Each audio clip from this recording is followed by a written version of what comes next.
The narrative that's continuously sponsored by ZANU-PF to the effect that elections don't work, voting doesn't work. Now, ZANU-PF would not invest so much infrastructure, energy and resources into the electoral process if voting didn't work. We want to emphasize to all the citizens, to young people, to professionals, to people in urban areas, people in rural areas, elections work. And if there's ever been a need for Zimbabweans to come together, it's now, because our change depends on it. We cannot afford a further 5 years of the same. The second issue I want to relate to is in respect of the fact that we are winning by elections. We are. And that's something that I'm sure Mr. Mahere is profoundly aware of. The citizens are aware of it. But I want to emphasize that we're winning despite the odds.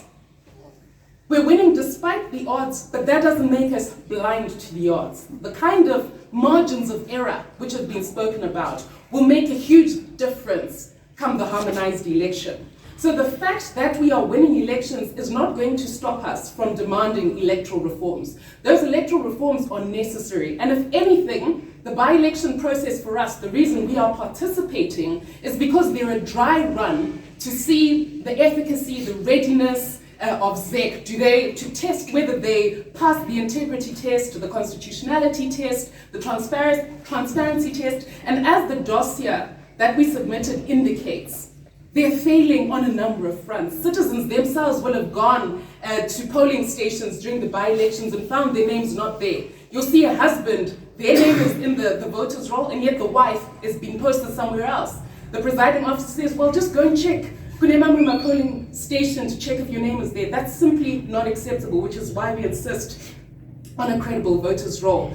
On the political environment, we complain consistently about the vote buying by ZANU-PF. It's unacceptable that in Kariba there are 5 known bases where people were being given cash, $5, $10, $25. That cannot be allowed to continue. It's known in various constituencies, in various wards, that ZANU-PF has been dishing out handouts to citizens who can demonstrate that they voted for ZANU-PF through a photo of a ballot slip. We also have the issue of traditional leaders who are captured by ZANU-PF. People are told,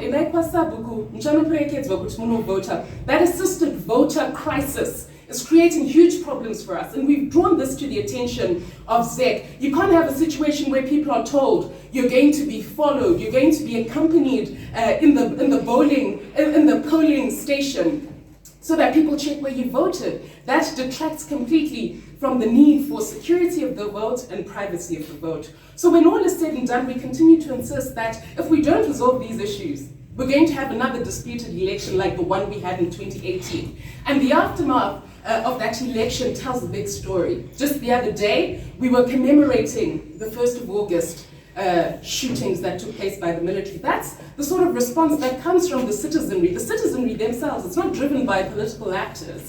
When people are dissatisfied with the manner in which the election is run. So everything we're talking about now and the pressure we're mounting in good time is to ensure that we don't have that again. And we do want to reassure the citizens that we have lobbied and we continue to lobby both SADC and the African Union on these issues. There's need for long-term monitoring of our electoral playing field. There's no point just coming on the night before election day to try and assess whether the voting environment is free and fair, when throughout the year preceding the election, our members have been incarcerated, they've been shot, they've been abducted, they've been persecuted on a number of fronts. That simply does not cut it and does not meet the test of a transparent, free, fair, verifiable election set out in the Constitution.